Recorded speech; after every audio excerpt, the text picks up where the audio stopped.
السلام علیکم ویورز، ناظرین گرامی، آج ہے 3 فروری 2021 اور آج کی تازہ ترین دھماکے دار اور تہلکہ خیز خبریں لے کر آپ کی خدمت میں حاضر ہوا ہوں۔ چھوٹی سی گزارش ہے کہ ویڈیو کو شروع سے لے کر اینڈ تک پورا دیکھیں۔ ویڈیو کی تفصیلات میں جانے سے قبل اگر آپ پاکستان سے اور اس چینل سے محبت کرتے ہیں اور سپورٹ کرتے ہیں تو ہماری ویڈیو کو ایک لائک ضرور کریں اور ہمارے چینل کو سبسکرائب کر کے بیل آئیکن پر کلک کر دیں۔ اب چلتے ہیں آج کی ویڈیو کی جانب۔ عالمی قوتوں کے ایران سے جوہری معاہدے میں سعودی عرب کو بھی شامل کرنے کا فیصلہ سامنے آ گیا۔ فرانس کے شیطان صدر ایمانوئل میکرون نے کہا ہے کہ ایران کے متنازع جوہری پروگرام پر ہونے والے مذاکرات میں سعودی عرب کو بھی شامل کیا جائے گا۔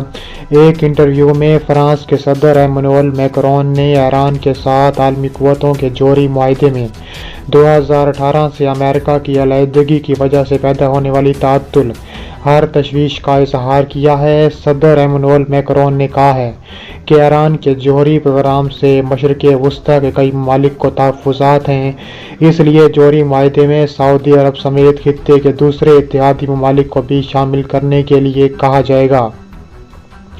فرانسیسی صدر نے ایران معاہدے جوہری میں بطور فریق بالخصوص سعودی عرب کی شمولیت پر زور دیتے ہوئے کہا ہے کہ ایران کے جوہری معاملے پر کسی بھی پیش رفت کو خطے کے تمام ممالک کو اعتماد میں لیا جانا چاہیے۔ ایک سوال کے جواب میں فرانسیسی صدر نے کہا ہے کہ 2015 والی غلطیاں اب نہیں دہرانی چاہیے۔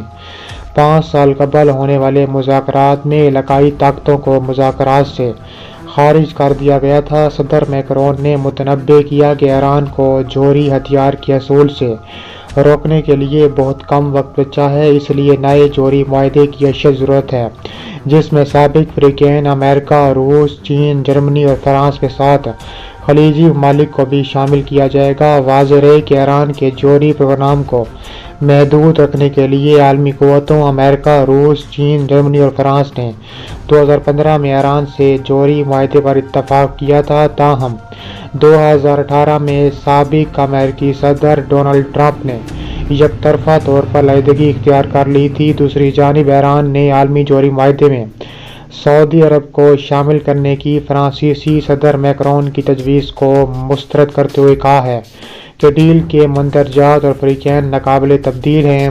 عالمی میڈیا کے مطابق ایران کی وزارت خارجہ نے جوہری معاہدے کے شرکاء میں اضافے یا کسی بھی نئی بات چیت کے امکان کو مسترد کرتے ہوئے یاد دلایا کہ عالمی قوتوں کے ساتھ کیا گیا جوہری معاہدہ اقوام متحدہ کی سلامتی کونسل کی قرارداد 2231 سے توثیق شدہ ایک کثیر الجہتی بین الاقوامی معاہدہ ہے جس کے فریق واضح۔ اب ہم ویڈیو کے دوسرے ٹاپک میں بات کرنے والے ہیں۔ بہت بڑی بریکنگ نیوز سامنے آ رہی ہے کہ امریکہ کی اردوغان کے خلاف پالیسی انقرہ کے لیے خطرے کی گھنٹیاں بجنے لگیں۔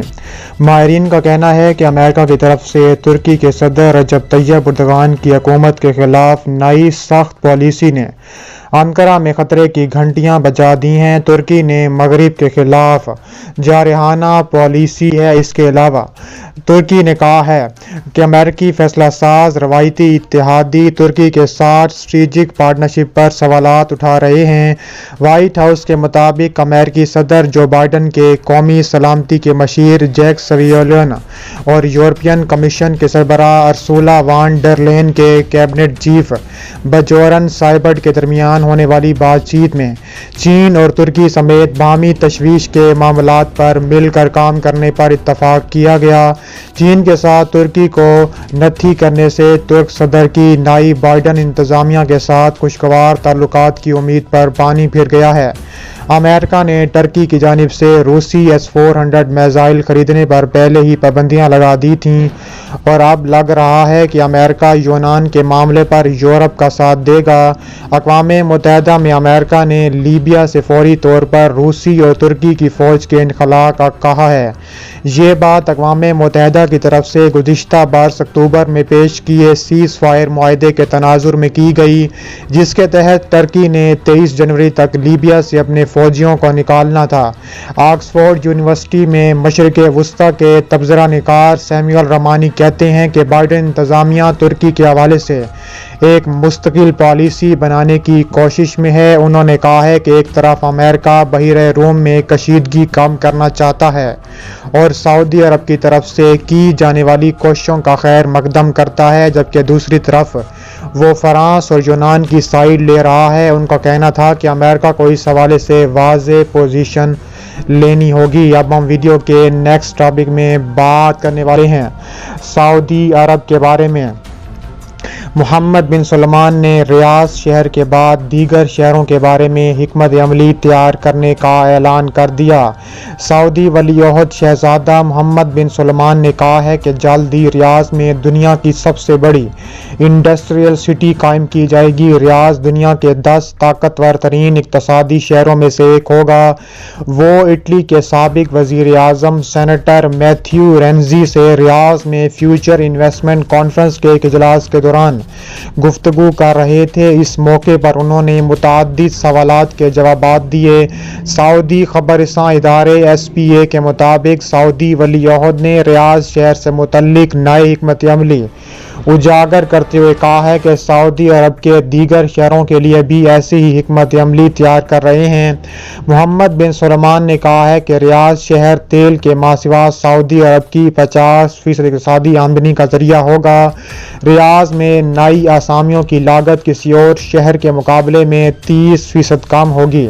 ریاض میں بنیادی ڈھانچے کو ڈیولپ کرنے کی لاگت سعودی عرب کے دوسرے شہروں کے مقابلے میں 29% کم ہوگی۔ محمد بن سلمان نے کہا ہے کہ ریاض کا بنیادی ڈھانچہ شاہ سلمان کی 50 سالہ کارکردگی کے باعث نہایت شاندار ہے۔ محمد بن سلمان نے کہا ہے کہ ریاض سعودی عرب میں شرح نمو کا بنیادی ستون ہے۔ ہم 2030 تک ریاض کی آبادی 15 سے 20 ملین تک پہنچانے کی کوشش کریں گے۔ انہوں نے کہا ہے کہ ریاض بنیادی ڈھانچے کے حوالے سے دنیا کے 10 بہترین شہروں میں سے ایک ہے۔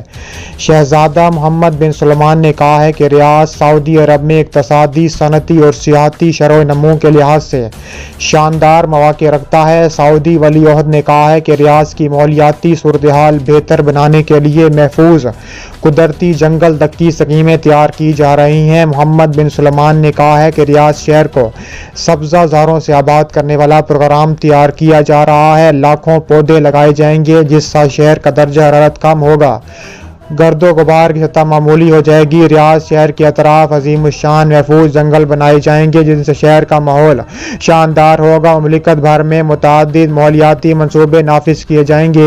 تفصیلات کا اعلان بعد میں ہوگا۔ محمد بن سلمان نے کہا ہے کہ ریاض کی حکمت عملی سعودی عوام ہی نہیں بلکہ دنیا بھر کے لیے حیران کن ہوگی۔ محمد بن سلمان نے کہا ہے کہ ہمارے ترقیاتی پلان میں شہروں کو کلیدی حیثیت دی گئی ہے۔ فی الوقت بین الاقوامی معیشتیں شہروں پر منحصر ہیں۔ دنیا کی 50% معیشت پر منحصر ہے۔ آئندہ مرحلے میں اس کا تناسب 95% تک پہنچ جائے گا۔ ہم ویڈیو کے نیکسٹ ٹاپک میں بات کرنے والے ہیں۔